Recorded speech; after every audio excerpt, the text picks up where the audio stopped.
그들이 암바볼리와 아볼로니아로 다녀가 데살로니가에 이르니 거기 유대인의 회당이 있는지라.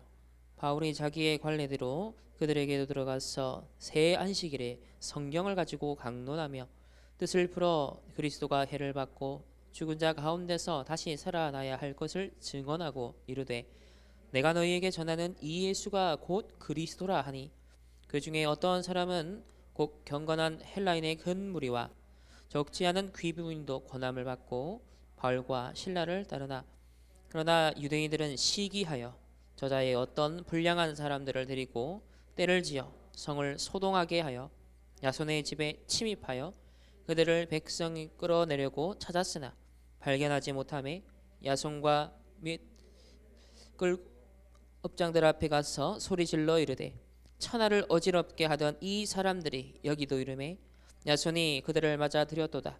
이 사람들이 다 가이사의 명을 거역하여 말하되, 다른 임금 곧 예수라 하는 이가 있다 하더이다. 무리와 업장들이 이 말을 듣고 소동하여 야손과 그 나머지 사람들에게 보석금을 받고 놓아 주니라. 아멘. 오늘 두 번째,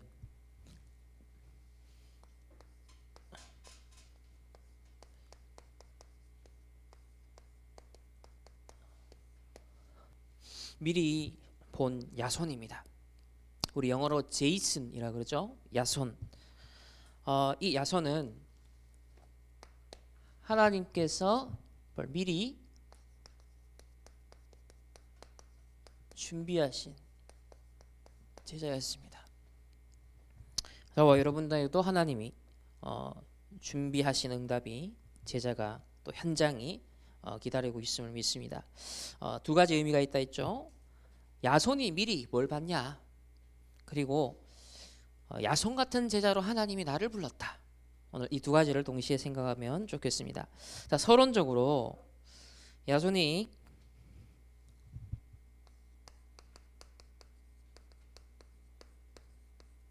미리 본 것,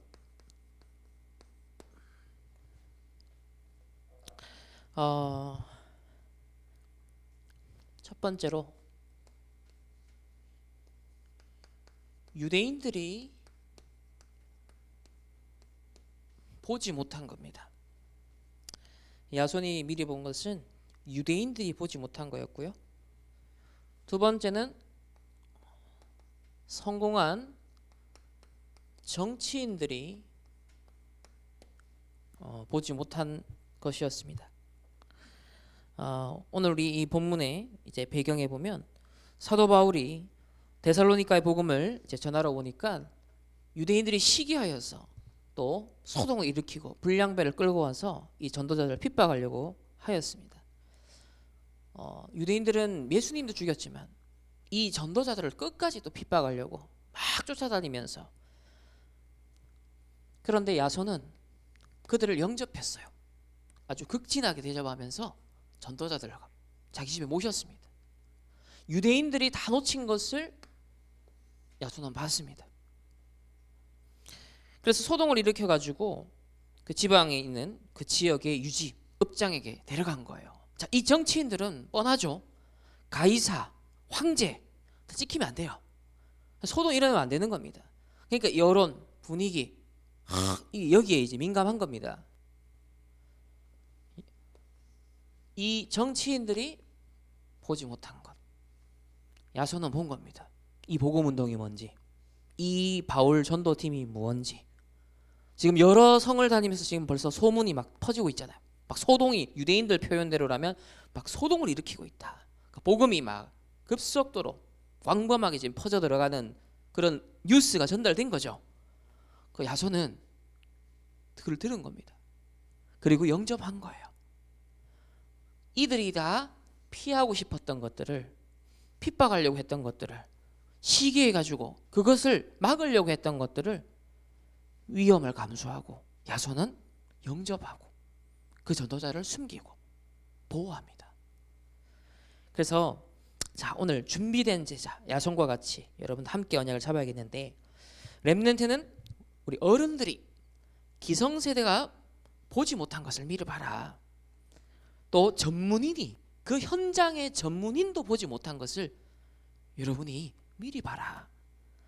또 강대국의 지도자들이 보지 못한 것을 렘넌트를 미리 볼 수 있다. 이게 성경의 하나님의 응답받은 렘넌트들이었어. 자, 그러면 오늘 본론으로 바로 들어가면 첫 번째는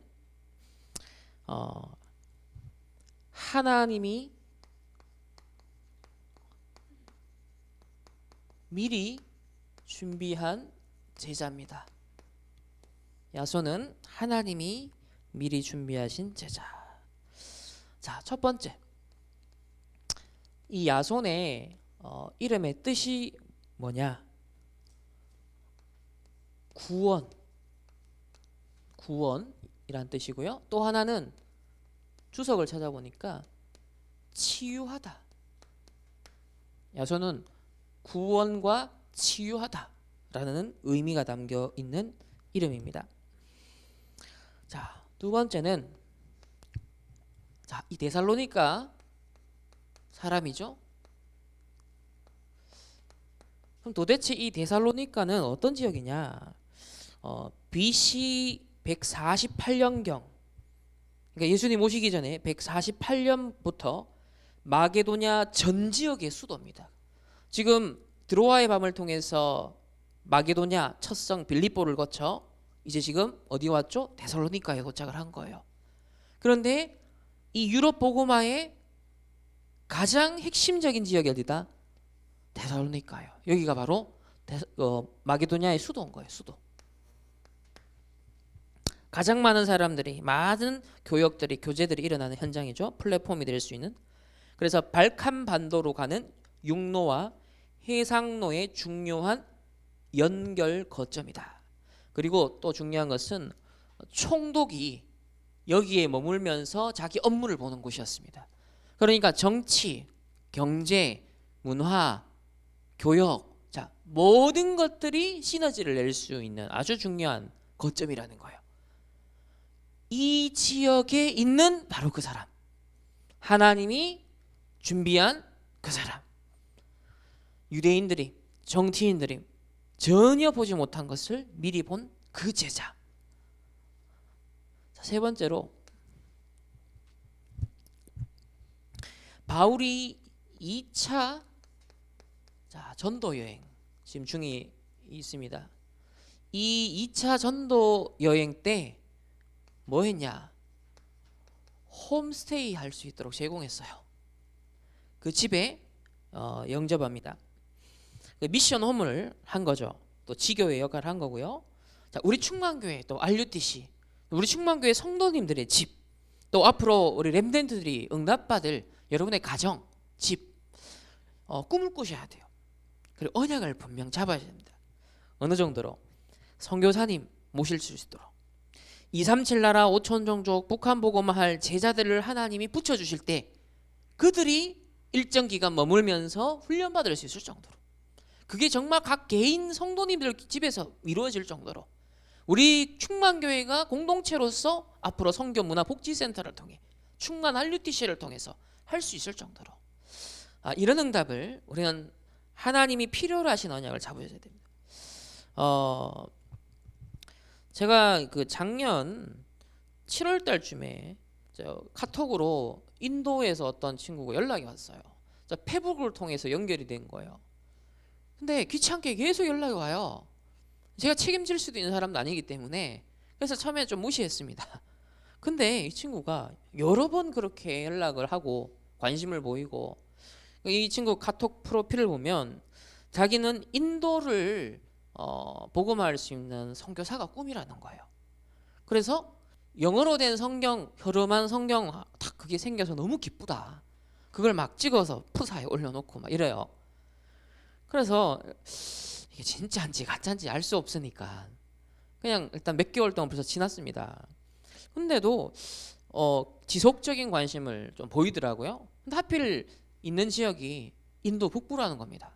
우리 인도 북부 지금 신학교가, 우리 교회가 이제 어떤 면에서 거의 책임을 지는 그런 상황인데, 인도가 워낙 넓고 인구 자체가 뭐 11억이 되니까 솔직히 감이 안 오긴 합니다. 우리가 북북하면은 같은 뭐 지역 하면은 이렇게 그쪽 지역이 쉽지만 인도 북부락해도 그게 완전 다른 동네일 수 있으니까. 어쨌든 좀 질문을 어젯밤에 해보게 됐어요.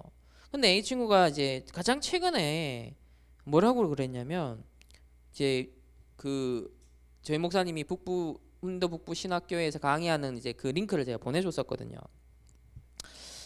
그러면서 자기가 하는 얘기가 한국에 나와서 자기가 대학을 다니고 싶다고. 이 목회자 자녀더라고요. 목회자 자녀고 현지에 아버지가 이제 목회자고 또 사진을 보니까 막 아이들도 많고 교회가 있더라고요. 막 그 사역하는 모습도 보이고 또 이 친구 또 나름 또 멀끔하게 생겼어요. 남자 청년인데 그래서 일단은 좀 지켜보고 있습니다.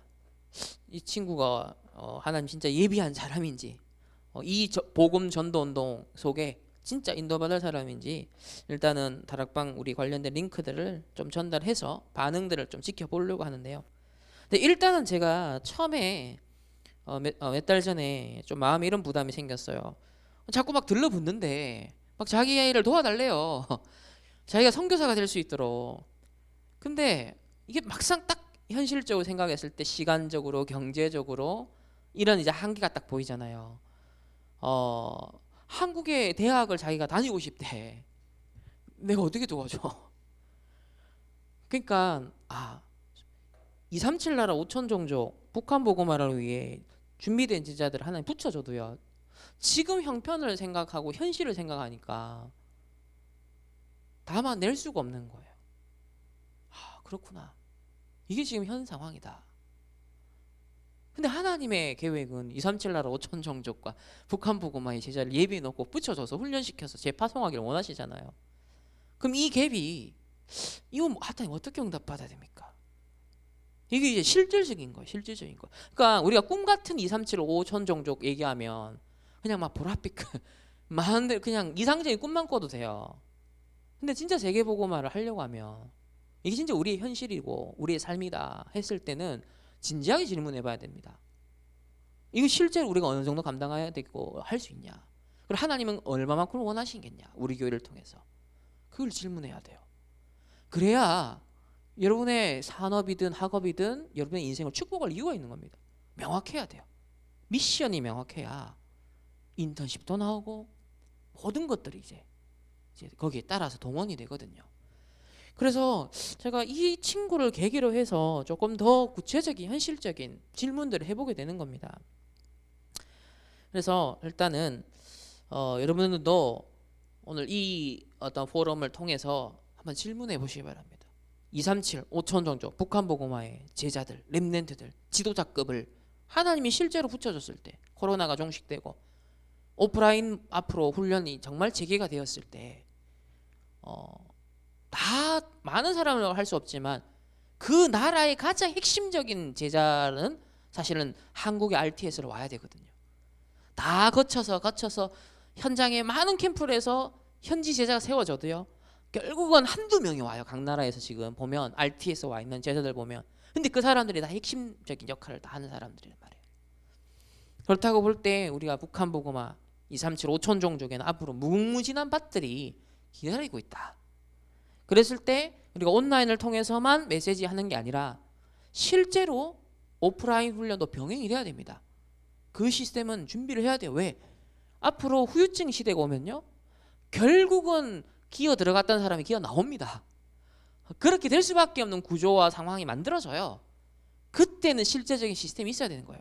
근데 그때 만들면 늦습니다. 미리 대비하고 내용을 준비하고 탁 준비하고 있어야 됩니다. 그래서 그게 앞으로 10년의 싸움일 거다. 자, 그렇다면 일단 기도 제목이고요. 오늘 이 야손은 바울과 실라를 대신해서 잠시나마 이제 감옥에 갔었습니다. 근데 여기 이제 불안당들이 쳐들어와 가지고 여기 보면 떼지어 성을 소동하여 야손의 집에 침입하여 그들을 백성에 끌어내려고 찾았으나 자 끌어내려 이게 원문에서 보면 질질 끌고 갔다 그거예요. 지금 읍장한테 데리러 가는데 이 야손과 그 제자들이 있었어. 제자들. 이 사람은 질질 끌고 갔다는 거예요. 그러니까 복음 때문에 핍박, 박해를 받았습니다. 저는 이제 이걸 보면서 뭘 생각했냐면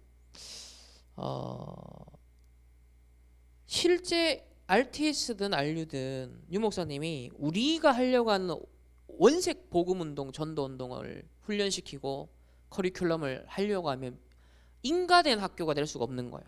만약에 우리가 국가에서 인정하는 인가된 학교가 되면 이제 컨트롤 받아야 돼요. 모든 부분에서 행정적으로도. 그러니까 실제 우리가 하고자 하는 내용이 제약을 받죠. 근데 실제 이제 역사를 봐도 그렇고 지금 오늘날에도 괜찮게 인도받는 미국에 있는 신학교, 아직까지 그래도 복음 색깔이 남아 있는 신학교 보면 비인가입니다. 비인가로. 그러니까 교단이든 산업인이든 전부 다 헌신해서 운영이 되어져요. 또 미국은 기부 문화가 이제 전 재산을 막 마지막에 가면서 기부하고 학교에다가 교회에다가 이제 이런 것들이 잘 되어 있단 말이에요. 그러니까 유명한 아주 퀄리티가 높은데 아주 수준이 높은데 국가에 전혀 간섭 없이 자유롭게 이제 운영이 되는 겁니다. 아주 학문적 퀄리티도 높은. 이게 미국의 그나마 마지막 보루들인 거죠. 이 개혁 신학을 전수하고 있는 대다수의 일반 지금 이제 국가에서 인정하는 공립 사립 대학들은 전부 다 진화론, 전부 다 뭐 다원주의, 종교 혼합주의, 자유주의 이게 다 메인스트림이에요. 그러니까 올바른 목회자를 그래도 바른 성경적 신학을 가르치려면 인가가 안 되는 겁니다. 그 교육을 할 수가 없어요. 그 실제로 그렇고요. 그리고 유 목사님도 얼마 전에부터 그런 얘기하시죠. 연구해봐라. 지금 RTS, RU, 그러니까 RTS는 비인가인데 RU 미국에서 지금 막 행정적으로 계속 오랫동안 지금 어려워하거든요. 진짜 우리가 하려고 하는 이 교육을 위해서 실제 오직 복음의 본질과 색깔을 지켜나갈 수 있는 교육을 하려면 어떻게 되겠냐. 자, 그러면 문제는 이 친구들이 실제로 학생 비자가 안 나와요. 그러면 어떻게 공부를 할 수 있겠냐는 거예요. 이걸 어떻게 이제 실제로 커버하겠냐는 거예요. 그래서 하신 얘기가 그래서 산업인이 있는 거다. 산업인들이 보호자 역할을 해야 되는 거다. 다시 말하면 위장 일종의 이제 취업인 거죠. 실제로 이제 취업을 시키고 공부시키는 거예요. 일정 부분에 이제 일을 하지만 실제로는 공부를 시키는 거예요. 이게 사실 교회사 속에서 있었던 일입니다. 교회사 속에서도 산업인들이 중직자들이 시대에 복음을 이어나가게 했던 그 개혁자들을 보면 다 그렇게 했었어요. 그래서 전도사도 지금 그 얘기를 하고 계시는구나. 그 종교개혁 당시 루터의 보호자가 프리드리히 3세입니다. 작센 지역의 선제후였는데 이 프리드리히 3세는 어떻게 루터를 도왔냐면 1518년 교황이 이제 루터가 영향력이 커지니까 로마로 출두 명령을 내립니다. 자, 이 말은 곧 쥐도새도 없이 없앨 수 있다는 거죠. 지금 독일에 있는 루터를 로마로 부르는 거니까요. 그럼 얼마나 이제 위협이 있겠습니까? 그래서 이 프리드리히 3세는 자기가 다스리고 있는 지역에서 청문회가 열리도록 로비를 합니다. 손을 씁니다. 그러니까 일단 여기서부터 벌써 이 루터의 진가를 보고 루터가 어떤 역할을 할 거다. 그 자기 지역의 청문회를 열도록 해서 일단 보호를 했고요. 1차적으로. 그러나 청문회가 열렸는데 이 청문회가 루터가 굽히지 않는 거예요. 끝까지 또. 그러니까 이제 상대적으로 열받죠. 그 음모를 또 꾸민 겁니다.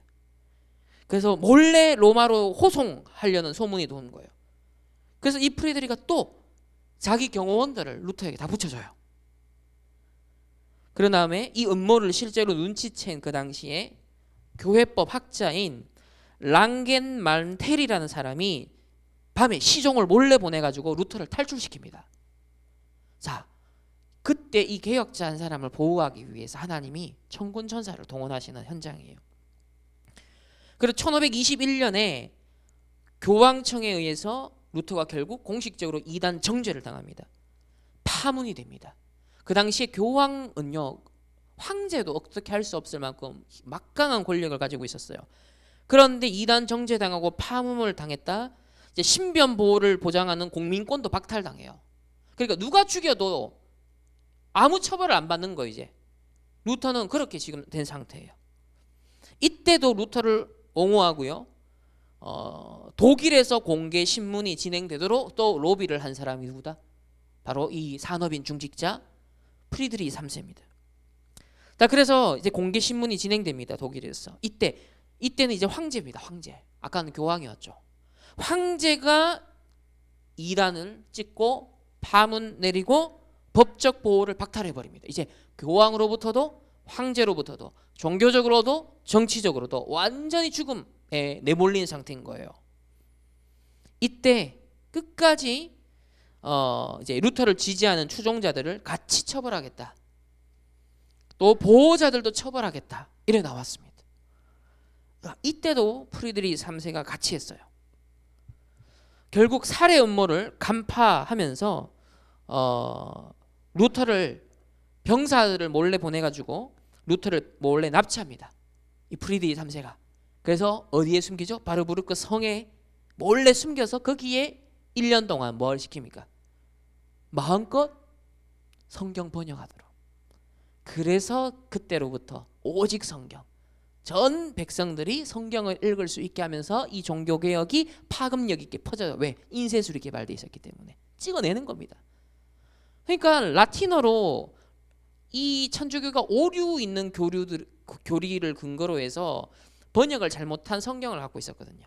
그러니까 이 천주교에 유리하게 미신적인 요소를 다 번역을 해놨어요. 근데 원문을 보니까 이게 아닌 거라. 루터가 이거 아닌 거예요. 제대로 교정을 한 겁니다. 그러니까 탁 눈을 띄워줬죠. 근데 그게 500년 전에 역사를 바꾼 겁니다. 중세 암흑의 빛을 비춘 거죠. 그래서 렘넌트한테 하나의 미션을 제가 주면 이 중세 시대에 르네상스 시대를 꽃피웠던 그 배경에는 여러 가지가 있지만 아주 대표적으로 누가 있냐? 이 연구하세요? 자, 메디치 가문에 대해서. 이 메디치 가문을 여러분이 중직자와 산업인의 관점에서 연구하세요. 이 안에 많은 게 담겨 있을 겁니다. 이 인본주의 르네상스를 그래서 어마어마한 문해 부흥을 시키고 예술을 진흥시키고 그리고 완전 타락한 교황들을 배출한 가문이에요. 그런데 이 가문이 이 중세 말기 추락펴락합니다. 어마어마한 후원과 어마어마한 보호자를 자청하면서 그 흑암을 창궐하게 한 거죠. 그래서 이거를 여러분 한번 연구해 보면 반대로 흑암 서밋이 이런 역할을 중직자들 했다면 우리가 빛의 경제를 끌어올 수 있는 언약을 반대로 딱 잡는 거예요. 이 메디치 가문을 제대로 한번 연구해봐요. 이 제가 미션 3단체를 유 목사님이 연구해봐라 했잖아요.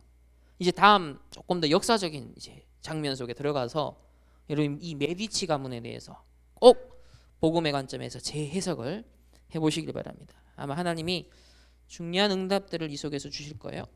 자, 두 번째.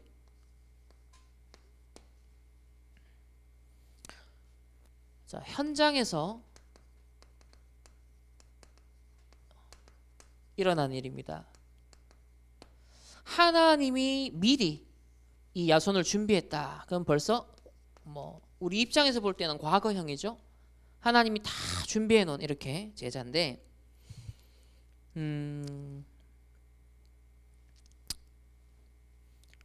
지금 현장에서 이제 일어난 일은 현재에 해당되는 거죠. 자, 첫 번째. 바울 팀이 도착했습니다. 도착해서 어디를 들어갔냐? 규례대로 회당에 들어갑니다.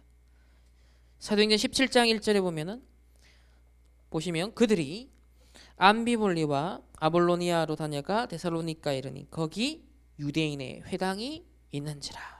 이 유대인 회당에는 누가 있냐? 첫째는 유대인이 있고요. 유대인이 아닌 헬라인, 이방인이지만 유대교로 개종한 사람이 있어요. 그러니까 사실상 이제 이방인이죠. 아주 중요한 예비된 사람들. 그들에게 먼저 복음을 전합니다. 자, 두 번째 중요한 것이 규례라는 단어예요. 전도자도 이거 되게 강조하셨어요. 예전부터 강조하셨습니다. 2절에 보면 바울이 자기의 관례대로, 자기의 규례대로 나름의 룰이 있었다는 거예요. 스케줄이 있었다는 거예요. 그래서 그들에게 들어가서 새 안식일에 성경을 가지고 강론하며 뜻을 풀어 그랬습니다. 자, 여기서 이렇게 강조하신 게 뭐냐? 렘넌트가 가져야 될 중요한 규례가 있다. 자, 첫 번째는 시간. 결국 세상에서 보면 시간 싸움입니다.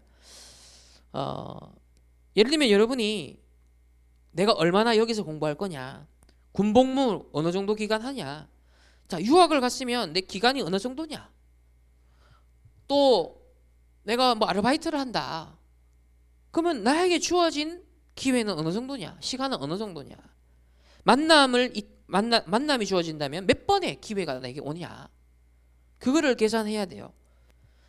그럼 질문해 봤어요. 류 목사님, 담임 목사님, 우리 1세대 전도자들과 실제로 함께 할 수 있는 시간표가 얼마 남았을까요? 그리고 우리 기성세대들 입장에서는 마지막 나의 인생의 미션을 이룰 수 있는 황금기가, 그 기회가, 시간이 얼마 남아 있는가? 그리고 올라오는 우리 차세대 렘넌트들은 실제로 여러분이 허리 역할, 중직자 역할, 산업인 역할 하기 위한 준비할 수 있는 시간과 기회는 내게 얼마나 주어져 있는가? 이게 무한대로 주어져 있지 않은 거예요. 제한적입니다. 그래서 우선순위 제한적 집중을 해야 돼요. 그래서 제가 지금 우리 렘넌트들은 코로나 때 매주 지금 2번 여러분을 만나죠. 2번. 한 번은 인터넷으로, 그리고 한 번은 우리 주일날 마치고, 딱 이 2번의 규례를 제가 지키고 있어요. 집중 모임으로. 그리고 제가 RTS는 총 6과목을 1년 동안 6과목을 맡고 있죠. 그러면 이 6과목을 다 듣는 사람이면 학부 4학년부터 따지면 평균적으로 한 60번을 만나요. 60번을. 이분들이 졸업하는 4년의 기간 동안 혹은 3년의 기간 동안 5, 60번을 만나요. 이 기간에 내가 반드시 심부름해야 될 게 뭐냐, 반드시 전달해야 될 게 뭐냐, 교회사라는 과목을 빌미 삼아서, 4차 산업과 전도자라는 과목을 빌미 삼아서 정말 심어야 될 메시지가 뭐냐, 본질이 뭐냐, 이게 되게 중요하죠. 그래서 캠프입니다. 거기에 대한 염두를 하면서 수업을 접근하는 거예요. 내가 공식적으로 60번을 이분들에게 60시간을 만날 수 있고요. 그리고 매년 가을이 되면 전도신학 우리 소논문을 씁니다. 제가. 자, 1년에 한 편이면 지금으로부터 만약에 25년이면 제가 65세예요. 만약에 70세까지 한다, 그러면 이제 30편을 쓸 수 있어요. 소논문을. 많지 않죠. 마냥 우리에게 많은 기회와 시간이 주어진 것 같지만 1년에 소논문을 한 편 쓴다 했을 때 제가 30번을 쓸 수 있어요. 그럼 이 30번 안에 전도 신학에 제 세대가 감당해야 될 토대를 뭘 놔야 될까? 무슨 주제를 다뤄야 될까? 굉장히 제한적이죠. 진짜 인도를 받아야 됩니다. 하나님께 질문해야 돼요. 당연 필연 절대 집중이 나와야 돼요. 인도를 받아야 됩니다. 그리고 매달 우리 강단 말고요, 본부 메시지를 평균적으로 제가 한번 잡아보니까 메시지 개수가 23개 정도 매달. 자, 매달 23개 정도 메시지를 곱하기 10년 하면 2760번입니다. 유 목사님 지금과 같이 메시지를 10년 동안 또 더 하신다면 2760번을 더 들을 수 있어요. 만약에 20년 하면 2배겠죠. 그러니까 그때부터 하나씩 까내려가는 거예요. 지금 우리에게 주어진 기회라는 건요, 많지 않아요. 무한대로 있는 건 아니다. 그러면 여러분 하루하루, 매주, 한 달, 오늘이라는 의미가 달라져요. 예배 하나 단을 쌓는다라는 건 구체적으로, 그러니까 우리는 그냥 흘려버리는 게 많지만 그 하나하나가 재료거든요. 예배도 재료고 말씀도 기도도 우리가 어떤 훈련을 간다, 수련을 간다는 건 뭐냐면 어마어마한 건축에 비유하자면 어떤 거는 기둥을 놓을 수 있는, 어떤 거는 바닥에 놓을 수 있는, 어떤 거는 유연하게 뭘 칠할 수 있는 하나하나의 다 재료들이에요. 그게 마냥 무한대로 그냥 공급되는 게 아니라는 거예요. 정말 성경적 이 사도행전에 나와 있는 전도운동을 재현하고 237 5천 종족에게 전달해서 100년 뒤에도 정말 그 언약 잡고 그 전도 신학 정립된 걸 딱 가지고 누군가는 일어나서 아, 이게 성경적 전도운동이야 라고 딱 일어서도록 만들려면 우리가 뭘 준비해야 되겠냐는 거예요. 그래서 후대들에게 언약을 전달하는 기회도요, 마냥 무한대로 주어지지 않는다라는 거, 제한적이다라는 거예요. 그리고 특별히 진짜 기도하셔야 돼요. 손자 손녀에 대한 언약 전달에 대한 지금부터 기도의 단을 쌓으셔야 돼요. 언약의 단을 쌓으셔야 돼요. 콘텐츠를 가지고 계셔야 돼요. 지금부터 준비하셔야 돼요. 나에게 손자 손녀가 생긴다면 나는 어떤 언약 교육을 할까? 딱 거기에 대한 플랜. 왜냐하면 몇 년 안 주어져요. 그 기회가. 사실 아주 어릴 때, 그죠? 얼마 안 주어집니다. 그러니까 거기에 모든 것을 요괴백과 같이 딱 생각하면서 계획을 갖고 계셔야 돼요. 정확한 언약을 주어진 기회에 다 심어야 돼요.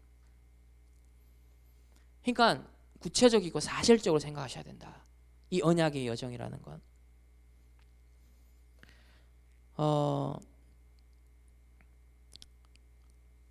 그래서 두 번째는 이제 첫 번째 시간이었다면 두 번째 중요한 것은 내용이에요.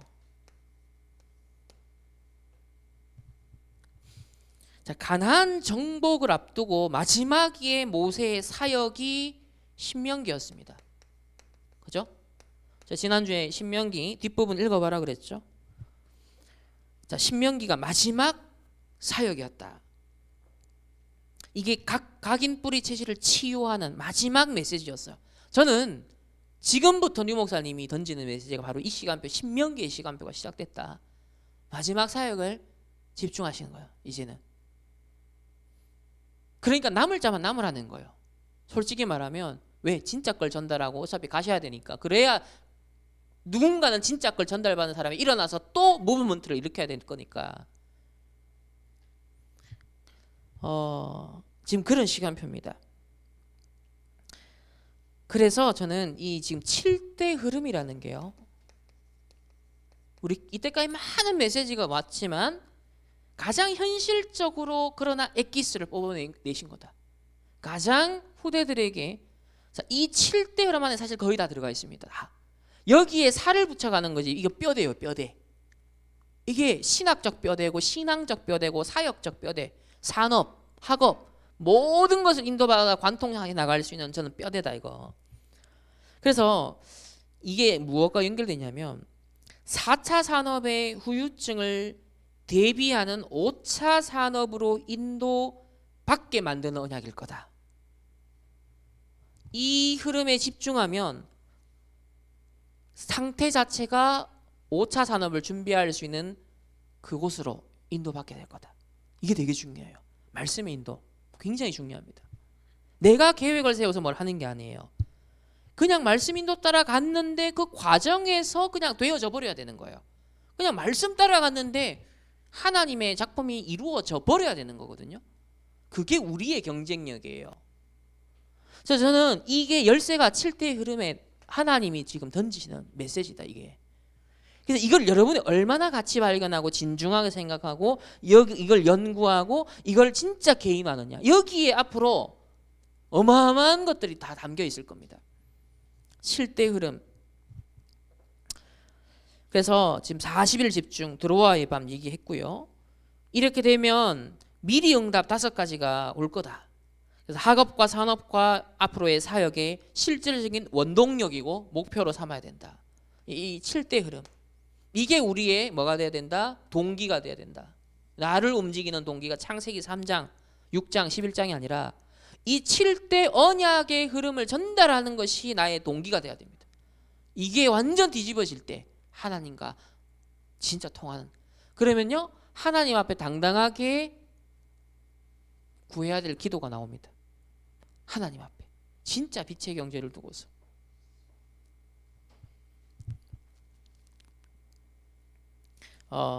여러분 한국에 사는 모기가요 저 미국 실리콘밸리를 구경하려면 어떻게 해야 되죠? 어떻게 해야 되죠? 유일한 한 가지 방법이 있어요. 에? 그쵸? 붙어가지고 비행기를 탑승해야 돼. 무료 탑승을 해야 돼. 여러분 흐름을 탄다는 건 그런 겁니다. 우리는 세계보험 못해요. 2, 3, 7, 5천 정도 꿈도 못 꿉니다. 근데 어디에? 그 3단체 사람들이 종종 쓰는 표현이 있어요. 거인의 어깨에 올라타라. 그 사람들이 쓰는 표현이에요. 거인의 어깨에 올라타라. 명상하는 사람들이요 어떤 경지에 오르긴 올랐어. 그냥 이걸 찾아내는 거예요. 그 사람들도 거인의 어깨에 올라타라. 여러분 진짜 저는 이 7대 흐름이라는 것이 아마 분명히 4차 산업의 후유증과 5차 산업을 대비할 수 있는 중요한 지렛대가 될 거다. 키워드가 될 거다. 안내하는 이정표가 될 거다. 그래서 여러분 진정한 거인 하나님 그 어깨 위에 올라탈 수 있는 언약 절대 여러분 꼭 붙잡길 바랍니다. 세 번째로 자, 이렇게 복음을 이제 전하는데 어떤 역사가 일어나냐면 헬라인과 적지 않은 귀부인이 돌아옵니다. 복음을 받아요. 이 야손처럼 하나님이 예비하신 준비된 제자가 있었던 거예요. 자, 17장 4절에 보면 그 중에 어떤 사람 곧 경건한 헬라인의 큰 무리와 적지 않은 귀부인도 권함을 받고 바울과 실라를 따른다 그랬습니다. 여기서 경건한 헬라인은 유대교로 개종한 이방인을 말하고요. 회당 예배에 참석을 하고 있는 사람들입니다. 귀부인은 당시에 아까 전에 말씀드렸던 데살로니가가 정치적으로도 굉장히 중요하죠. 이 지역의 유력한 정치인들, 유력한 어떤 지도자들의 부인들이에요. 귀부인이. 그래서 헬라의 다른 도시들에 비해서 이 데살로니가의 여성들은 권리가 비교적 잘 보호를 받았다고 합니다. 그래서 남편들의 어떤 간섭 없이도 이 믿음을 지켜나갈 수 있었을 것이다 라고 학자들이 유추를 해요. 일리가 있죠. 그러니까 이 지역의 유력자들, 성공자들의 와이프들이 복음을 받은 겁니다. 그리고 상당수의 헬라인 가운데 유대교로 개종했던 사람들이 다시 복음을 받아서 기독교인이 된 거예요. 이래 되니 누가 열받죠? 5절에 보면 유대인들이 열받는 거예요. 시기합니다. 그 불량한 사람을 동원해 가지고 때를 지어 성을 소동을 일으킵니다.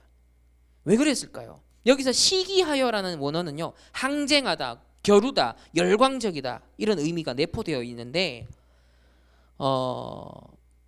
사실 아이러니한 건요 지금 이방인들은 복음을 받고 있는데 정작 하나님이 선민으로 불렀던 유대인은 예수님도 죽이더니 끝까지 복음을 반대하는 쪽으로 지금 그 길을 계속하고 있어요. 이게 굉장히 무서운 거예요. 뭐냐면 민족주의가 각인된 겁니다. 율법주의가 각인된 거예요. 노예 포로 속국을 겪으면서 상처가 그대로 남아있는 거예요. 그러니까 육신적인 동기 지금 속국된 상황에서 또 헬라파니까 이 사람들은 뭐냐면 디아스포라 이 예루살렘 본토에 있는 정통파 유대인이 아니라 디아스포라로 타국에 살면서 눈칫밥 먹어가면서 어렵게 살아가는 사람들이에요. 그래서 겨우 이 지역에 뿌리를 내려가지고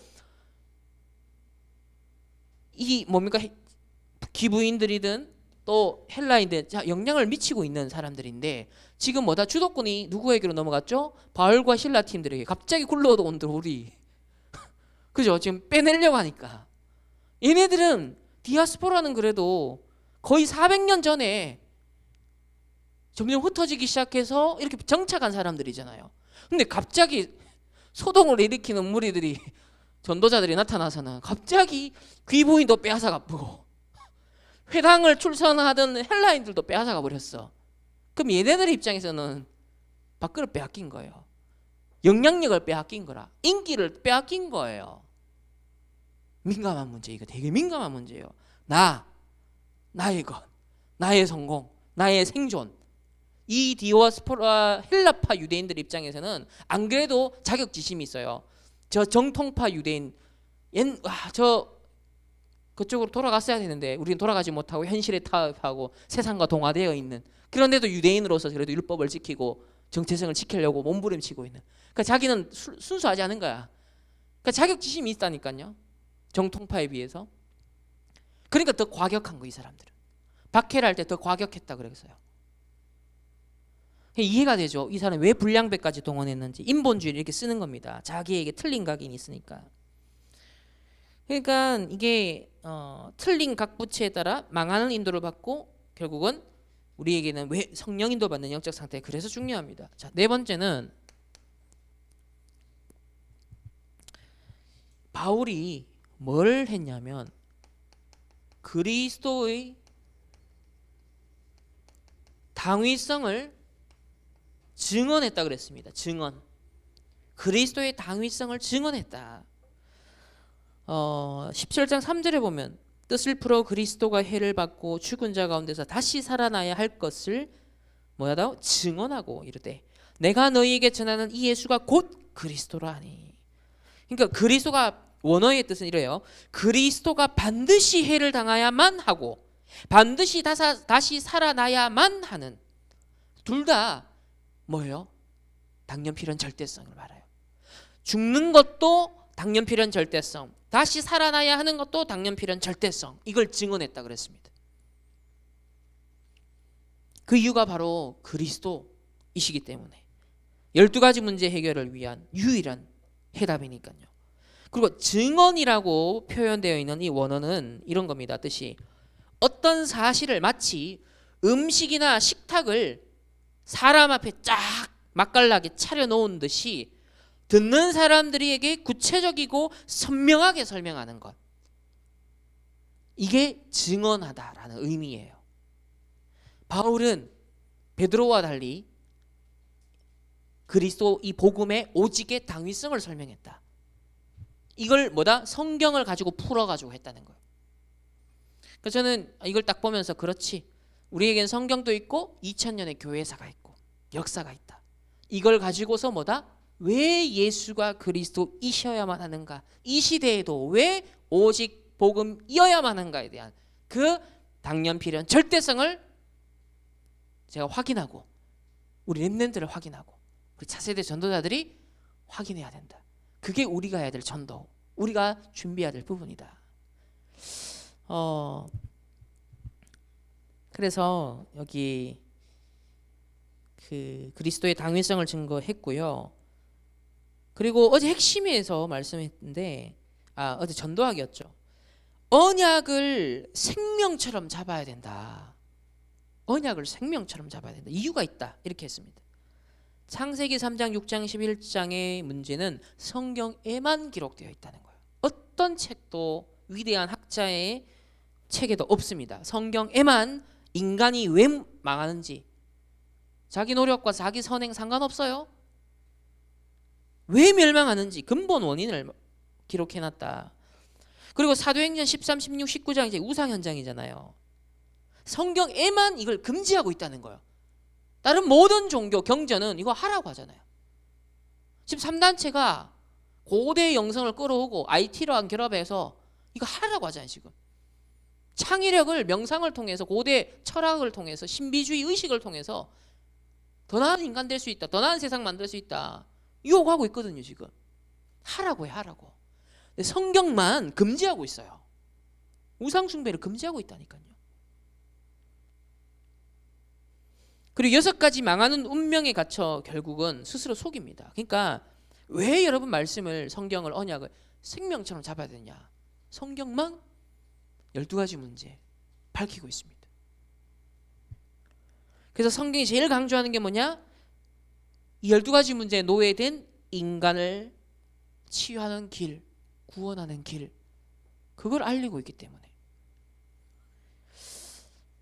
그래서 우리에게 주신 신분과 권세를 가지고서 모든 것을 해결할 수 있습니다. 뭐다? 사단에 노예된 데서, 세상에 사탄의 심부름 받은 데서, 그리고 심지어 구원받고도 광야 길 속에 또 현실에 노예된 데서 끊임없이 출애굽해야 돼요. 계속 갱신해야 돼요. 계속 치유받아야 돼요. 계속 집중해야 됩니다. 왜? 가나안 정복이라는 본 게임을 위해서 준비 운동을, 근육들을 길러야 돼요. 다섯 번째로 바로 여기서 남은 자 야손을 만나게 되었습니다. 하나님이 데살로니가 지역을 위해서 남은 자로 딱 준비한, 이것도 결국은 바울이 이제 성령인도, 그 팀들이 성령인도 받는 그 과정에서 연결된 만남입니다. 자, 마지막으로 세 번째는 그 이후에 바울의 데살로니가 전도 선교 이후에 일, 이걸 어떻게 알 수 있죠? 바로 데살로니가 전서와 후서를 통해 알 수 있죠. 자, 이 시점에서 보면 이제 이게 미래죠, 미래. 우리 편에서는 다 과거지만, 자, 미래입니다. 데살로니가 전후서가 바로 이 데살로니가 교회에 보낸 바울의 메시지들인데, 첫 번째 보면 뭐가 나옵니까? 중요하죠. 복음의 색깔이 나옵니다. 자, 데살로니가 전서 한번 찾아보겠습니다. 여기 보면 자, 1장 3절, 1장 3절 다 같이 함께 합독하겠습니다. 너희의 믿음의 역사와 사랑의 수고와 우리 주 예수 그리스도에 대한 소망의 인내를 우리 하나님 아버지 앞에서 끊임없이 기억하미니. 아멘. 믿음의 역사가, 사랑의 수고가, 소망의 인내, 이게 뭐 인격 수행이 아니잖아요. 앞에 것들을 쭉 보면서 복음의 색깔입니다. 두 번째는 이 야손을 비롯한 데살로니가 교회의 사람들은 실제 복음의 능력을 누린 증인들이었습니다. 자, 5절을 보면 이는 우리 복음이 너희에게 말로만 이른 것이 아니라 또한 능력과 성령과 큰 확신으로 되었다. 이게 이제 진짜 복음. 그러니까 보통 다 말뿐인 거예요. 우리가 메시지를 받는다, 포럼을 해도 진짜 잡는 게 있고 그냥 건성으로 흘려버리는 게 있어요. 근데 이 데살로니가 교회 성도들은요, 말로만 이런 게 아니라, 머리로만 한 게 아니라 능력으로, 성령으로, 큰 확신으로 이 복음이 각인 뿌리 체질 체험됐다는 거예요. 이 복음의 능력이 실제로 있었다는 겁니다. 이 능력이 있어야 여러분 진짜 세상에서 승리할 수 있습니다. 자, 12장 데살로니가 2장 자, 13절을 한번 보세요. 13절. 자, 다 같이 함께 합독하겠습니다. 시작. 이러므로 우리가 하나님께 끊임없이 감사함은 너희가 우리에게 들은 바 하나님의 말씀을 받을 때 사람의 말로 받지 아니하고 하나님의 말씀으로 받음이니 진실로 그러하도다. 이 말씀이 또한 너희 믿는 자 가운데서 역사하느니라. 아멘. 뭐였다? 말씀을 하나님의 말씀으로 받았고 믿었다는 거예요.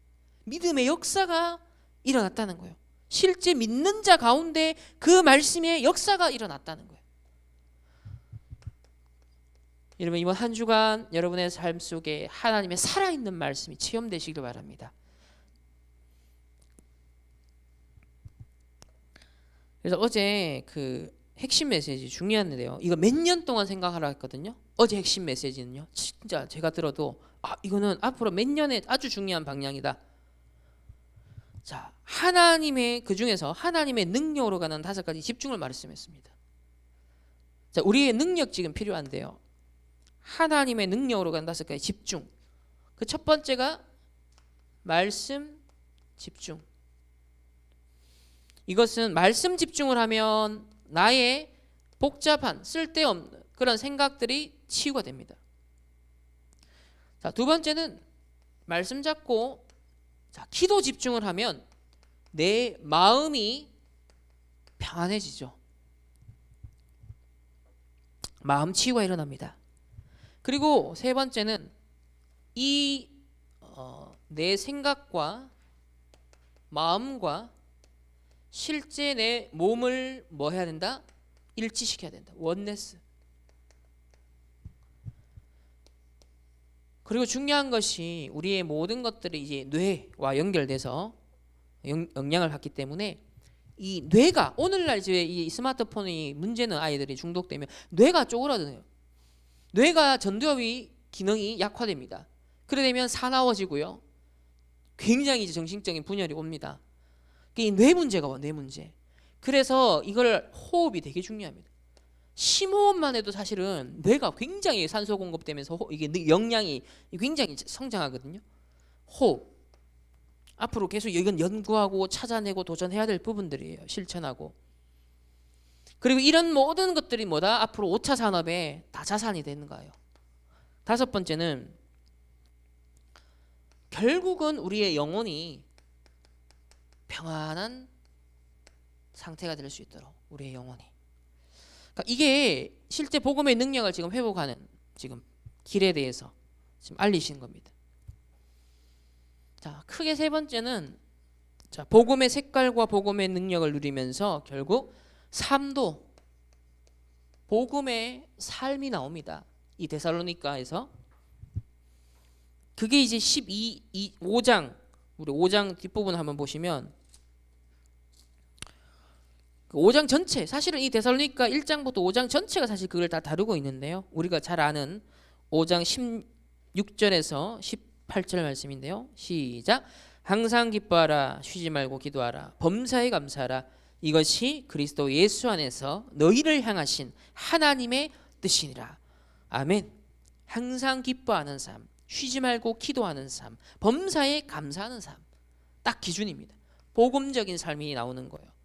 근데 그 앞뒤 전으로도 아주 중요한 내용들이 나오는데요.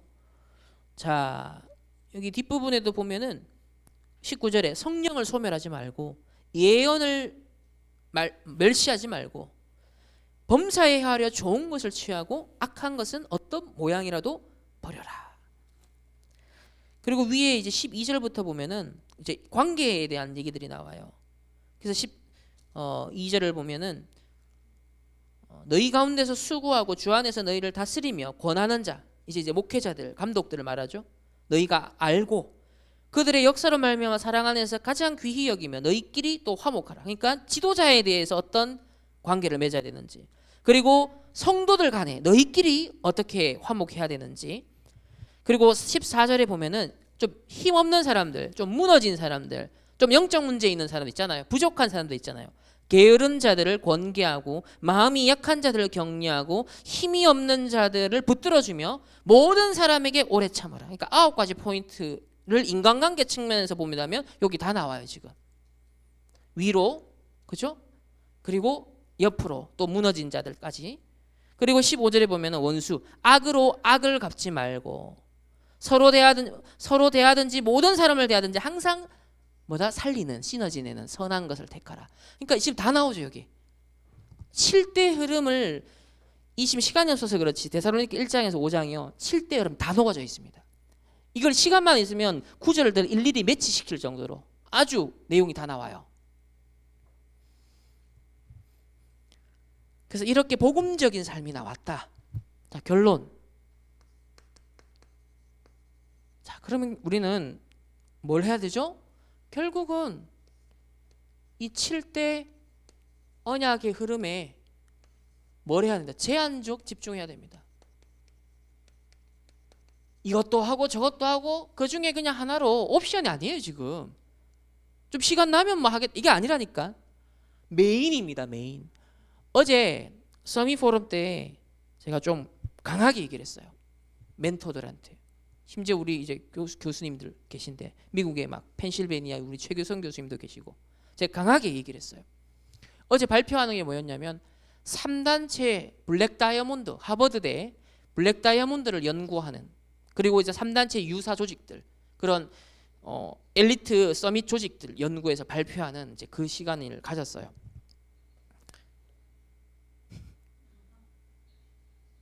어디서 나오는 겁니까?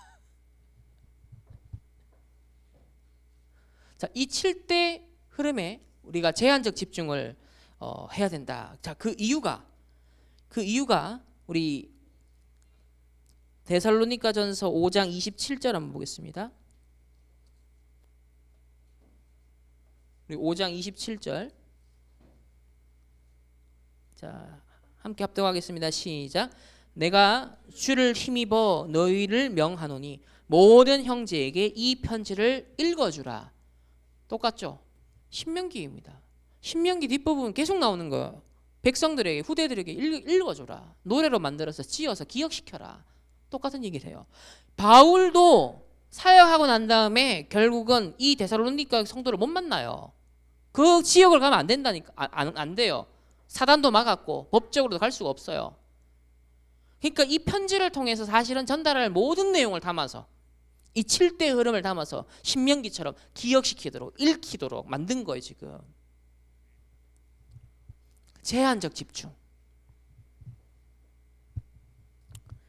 그래서 지난주 좀 자세히 얘기했죠. 첫 번째 뭐 해라? 나는 누구냐? 내 신분 권세, 무슨 배경, 보좌 배경 갖고 있는, 시공간 초월하는 능력을 발휘할 수 있는 그런 신분과 권세를 하나님이 은혜로 주셨다. 그런 구원받은 자다. 찾아내라. 누려라. 데살로니가전서 1장 4절에 하나님의 사랑하심을 받은 형제들아 너희를 택하심을 아노라. 바울의 고백입니다. 하나님이 너희들을 택했다. 여러분을 뭘요? 237 나라 5천 종족 북한 보고만 할 영적 파수꾼으로, 영적 의사로, 삼중직의 대사로, 여기에 여러분의 기능과 학업과 산업이, 우리의 인생이, 그래서 세 가지 뜰이 있는 충만 RUTC 실현의 주역으로 하나님 우리를 선택했다. 후대 치유 서밋 운동의 주역으로 하나님이 우리를 뭐다? 택하셨다. 두 번째, 10가지 비밀은 뭐라 그랬죠? 나는 지금 어디에 있느냐? 요셉 형들 라인이냐? 요셉 라인이냐? 다윗 형들 라인이냐? 난 다윗의 그 길을 갔냐? 가나안 정복할 사람으로 가느냐? 결국 광야에서 죽느냐?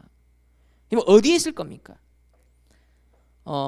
우리 데살로니가서 5장 2절로부터 우리 6절까지의 말씀을 한번 한 목소리로 다 읽어보겠습니다. 시작. 주의 날이 밤에 도둑같이 이를 줄 너희 자신이 자세히 알기 때문이라. 그들이 평안하다 안전하다 할 그때 임신한 여자에게 해산의 고통이 이름과 같이 멸망이 갑자기 그들에게 이르리니 결코 피하지 못하리라. 형제들아 너희는 어두움에 있지 아니하며 그날이 도둑같이 너희에게 임하지 못하리니 너희는 다 빛의 아들이요 낮의 아들이라. 우리가 밤이나 어두움에 속하지 아니하니 그러므로 우리는 다른 이들과 같이 자지 말고 오직 깨어 정신을 차리지라. 저는 이게 어떻게 읽혔냐, 이게 종말에 대한 얘기이기도 하지만 동시에 미리 본 자에게, 미래를 본 자에게는 주의 날이 밤에 도둑같이 이르지만 불신자들에게는 마치 평안하다 아무 문제 없다 안전하다 하고 있는데 임신한 여자에게 해산한 고통이 갑자기 들이닥치듯이 멸망이 그들에게 갑자기 와서 피하지 못하는 거, 후유증을. 근데 어둠에 있지 아니한 자, 이 7대 흐름의 빛 가운데서 쭉 인도받는 자는요 다 빛의 아들이다, 낮의 아들이다, 어둠에 속하지 않았다. 그러니까 뭐다? 도둑과 같이 그날이 너희에게 임하지 않는다는 거예요. 불신자는 전혀 예상을 못하고 있는데 미리 보니까 우리에게는 도둑이 오는 게 아니죠. 미리 보이니까. 이게 경쟁력이에요. 이게 유일성입니다. 이 눈이 확 열려야 돼요. 이게 산업에, 여러분이 학업에 이게 살을 붙여 나가야 되는 거거든요. 이게 보일 때까지 여러분 말씀 집중, 기도 집중 계속 하셔야 돼요. 이게 하나님 자녀에 가는 길입니다. 그래서 6절에 보면 우리는 저 불신자들과 같이 어둠에 있는 자들과 같이 자지 말고 오직 깨어 정신을 차리지라. 지금 집중, 지금 복음의 능력, 실제로 하나님의 능력으로 가는 5가지 집중, 정신을 차리고 자지 말고 제한적 집중을 해라. 딱 지금 바울도 그 얘기하고 있는 거예요. 제한적 집중을 해라. 그래서 8절에 보면 우리는 낮에 속하였으니 정신을 차리고 믿음과 사랑의 호심경을 붙이고 구원의 소망의 투구를 쓰자. 딱 후유증 시대를 미리 보고 준비하는 야손과 같은 제자들이 알아들을 수 있는 말이에요. 지금 여러분 알아들어지시죠? 지금 전도자가 하시는 메시지가 바울이 똑같이 지금 하고 있는 거예요. 신명기를 모세가 했던 것이나 바울이 똑같은 그 사역을 하고 있는 겁니다. 그래서 10가지 다 안 하겠습니다. 독립, 영적 사실, 역발상, 시너지, 또 위기는 기회다, 무경쟁으로, 재창조, 서밋자리, 사막, 황무지로, 그래서 노바디를 에브리바디로, 또 절대 주권, 절대 계획, 언약, 여정, 절대 목표. 이 10가지. 이게 4차 산업시대에도 살아남을 수 있고 승리할 수 있으며 5차 산업으로 탁 앞으로, 이 3단체가 알지 못하는 부분이라고 했거든요. 불신자들이 알지 못하는 앞으로 5차 산업. 세 번째는 그러면 나는 무엇을 잡아야 하는가? 나의 근거가 뭐냐는 거. 10가지 발판입니다. 하나님의 주권, 하나님의 방법 그리스도, 하나님의 역사 성령, 하나님의 말씀 성경, 하나님의 성전 성도, 하나님의 계획 우리의 현장, 하나님의 통치 생사화복의 주관자죠. 또 우리의 죽음 섭리, 하나님의 심판 반드시 천국과 지옥 내세가 있다. 그리고 전도운동에 하나님의 최고의 상급이 있다. 이 흔들리지 않는 변하지 않는 10가지 발판을 굳게 붙잡아야 된다. 네 번째는 그렇다면 항상 질문해야 된다. 왜? 분명한 이유가 있어야 됩니다. 이유가, 확실한 이유가 확인돼야 돼요. 높이, 넓이, 깊이는 뭐죠? 당연, 필연, 절대 이유를 보는 정보입니다. 객관적 정보예요. 위, 아래, 옆은 하나님 앞에서 이유가 있어야 됩니다. 사람 앞에서도 세상 앞에서도 이유가 있어야 돼요. 여러분 불신자들 지금 3단체는 뭐예요? 더 나은 세상을 만들겠다. 나름의 세상의 이유를 찾아낸 것들이에요. 사람들이. 근데 하나님 앞에서 올바른 이유가 없어서 문제죠. 그리고 과거, 현재, 미래를 참고해야 된다. 5번째는 그러면 실제 액션을 하고 선택을 하고 딱 갈 때는 어떻게 이 키가 뭐냐? 5가지 확신. 구원받은 자로서 딱 그 확신 갖고 움직여라. 기도 응답 받을 수 있는 확신 갖고, 하나님 인도 받을 수 있는 확신, 그리고 나는 용서받고 사죄 받았다, 그리고 승리한다. 이 확신 갖고 움직여야 된다. 그래서 6번째는 우리 기성세대와 현장의 전문인과 심지어 3단체가 못 보는 것을 여러분이 보게 될 것이다. 그래서 나올 수 있는 것이 평생의 62가지의 삶 전체 그림을 갖고 하나하나 채워가는 인도가 나와지는 거예요. 그 21가지 본질, 5가지 기도, 7가지 달란트, 9가지 흐름, 20가지 전략, 탁 마스터 플랜. 이런 내용을 갖고 여러분이 오시는 게 뭐다? 매주 우리가 교회에 모이는 이유. 그래서 예배 드리는 거예요. 인도받기 위해서. 영적 서밋의 상태를. 그래서 때때로 뭐다? 제한적 집중을 위한 40일 감남산 훈련이 필요한 거예요. 그리고 더 중요한 게 뭐다? 결국은 오늘입니다. 여러분 오늘을 승리하면 됩니다. 이번 한 주간 여러분 매일 이 7대 흐름 제한적 집중하시면서 야손과 같이 준비된 제자로 하나님 나를 불렀다 확신하시고, 이 야손이 본 것, 유대인과 정치인들이 보지 못한, 세상 사람들이 보지 못한, 3단체가 보지 못한 여러분 미래를 하나님 보여주실 거예요. 그 속에서 여러분 학업과 산업과 남은 인생의 마지막 미션이 더 선명해지시고, 그래서 올인할 이유를 찾고 성령 충만, 오력 충만 누리시는 우리 모든 충만교회 성도님 렘넌트 되시기를 예수님의 이름으로 축원합니다. 하나님 감사합니다. 야손이 미리 본 것을 보게 하시고, 또 데살로니가 복음화를 위해 하나님이 미리 야손을 준비한 것처럼 나를 이 시대에 준비하셨다는 사실을 확신하며 정말 실대 흐름 속에 성령 인도 받는 제한적 집중에 승리하는 모든 렘넌트들을, 우리 교사들, 우리 모든 부모님들 될 수 있도록 축복하여 주옵소서. 감사드리며 살아계신 예수 그리스도 이름으로 기도드립니다. 아멘. 하나님 앞에 언약 잡은 예물을 드립니다.